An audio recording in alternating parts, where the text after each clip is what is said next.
people that come to this festival here are a lot of fun because most of them have never been to a Renaissance festival. We have patrons that come through the gate that you can see the look on their face that they've never been to something like this before, and they're kind of like, what in the world? I mean, it's a like I said earlier, it was like walking back into a different time.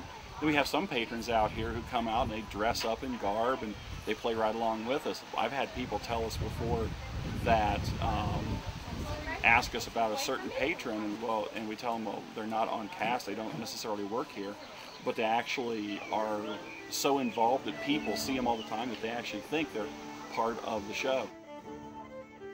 At a Renaissance festival, you can come in costume.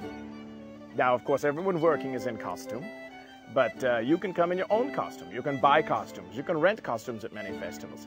And people come in costumes are really the ones who are investing themselves completely. As you get more into it, you can get an outfit, you can come to a place like this, and you can actually participate with it, not necessarily just show up and sit down and listen to some people play some music. There's people that come out, they interact with the cast, they interact with the crew, they sing along in the pub to get people riled up and clapping.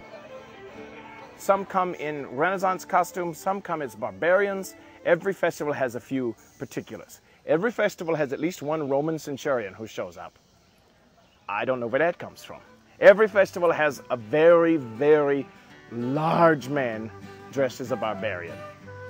Fur, loincloth, the whole works. You see a lot of knights, a lot of fairies. You've got barbarians, you've got pirates standing right next to them. Because we're a Scottish themed fair, you get lots of kilts, which is what I'm wearing. I mean, it's everything from Star Trek to, like I say, barbarians. Every festival has a Xena. Every festival has 5 or 6 Captain Jacks. I've seen the Easter Bunny before in medieval attire. Every festival has Klingons. And they come in complete Klingon outfit. And these people are to the nines, the makeup, everything. And they'll spend thousands of dollars and they look the part. And they come in and you can tell they're playing like they're back in old Earth history.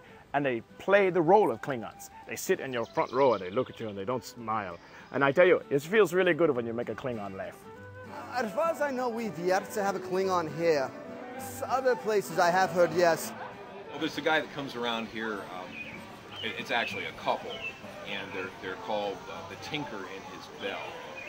And she dresses pretty normal for a wench type of person. He's got kind of like a burlap outfit with a kind of a triangular peaked burlap hat. He kind of plays the part of someone that doesn't quite know where he is. I have 6 grandchildren, and they all come. Well, the whole family is everybody for 50, and we've come before together. All 50 of us. Yes. Emmy Bells have done their gown. I've done the costumes, but the point is just to get them here to experience it so they feel it. And their friends and their friends, and they're all interested, and we're going. And then they come back. You meet someone one year at a festival, and they'll be wearing their street clothes, and you talk to them. Well, we've never been to a red fair before. Then the next year, you'll see them come back, and they're in a costume. And then the next year, they're back every weekend, and they have a whole bunch of their friends with them in costume. So it's, as Jeff said, people just sort of grow into the whole Ren Fair scene, and they become part of it. A great example of that is the mayor of Eminence. The first year he was out here as mayor, he came out to the festival every day dressed in street clothes. He came back this year, now he's wearing garb. Every time you see him, he's out there wearing garb and having fun with everybody. So it's a neat evolution to watch people as they get more and more into the festival. We went on a Saturday. I was a workaholic, and we went on a Saturday afternoon. My wife begged me to take off in the afternoon and go, and I did. And I walked through the gates, and I took the next day off and went back. It was that exciting for me. I loved it. The best experience that you can have, from my point of view, is to sit up on Main Street and watch people come in mundane clothes and watch them walk out with their clothes in a bag, wearing, period, costumes. So they are coming in like children with the freshness and the eyes open, and they are excited about everything they're discovering because they're all seeing it for the first time. And it's about 90% brand new people who have never been to one. So that's really a lot of fun to be introducing them to this magical, wonderful thing that is the Renaissance Festival. Some of the boys got stinking drunk and they ain't got sober yet. As long as a bottle was passed around, every man was feeling gay. O'Leary came with a bagpipes and some music for to play. And that's how they showed their respect for Paddy Murphy. That's how they showed their honor and their pride. They said it was a sin and a shame, and they winked at one another. And every mug in the place was full the night Pat Murphy died. And that's how they showed their respect for Paddy. One of the things the Renaissance Festival has been and continues to be is the new vaudeville. It is a live performance venue that takes place nationwide that people travel in order to perform at, and it allows actors and performers to live without being involved in the big corporate machine of you know, movies or modern quote-unquote legitimate theater. We got interested in Renaissance festivals because it was another venue that we knew had entertainment like ours, like variety entertainment. The Renaissance Festival is a magnificent theme park that has created events for the entire family, from full armor jousting to storytelling for children to storytelling at the pub that's only for adults. It's like going to a medieval county fair. It's a great way to spend an afternoon.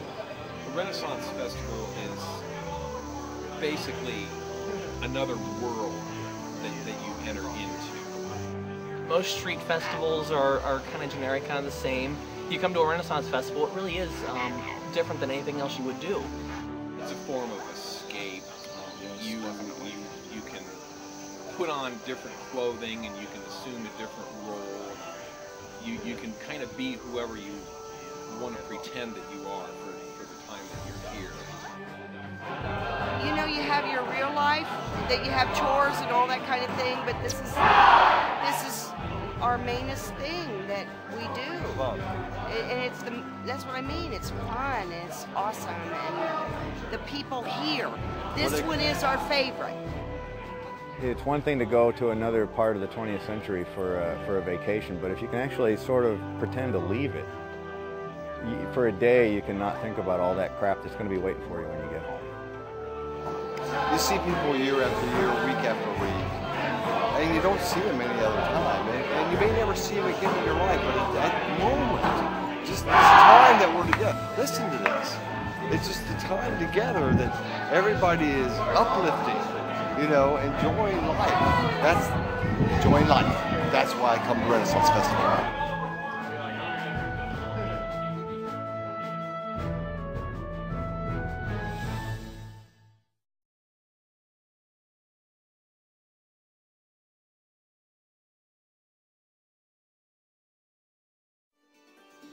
Hello, good time? Of course, you'd be having better time if you was really here.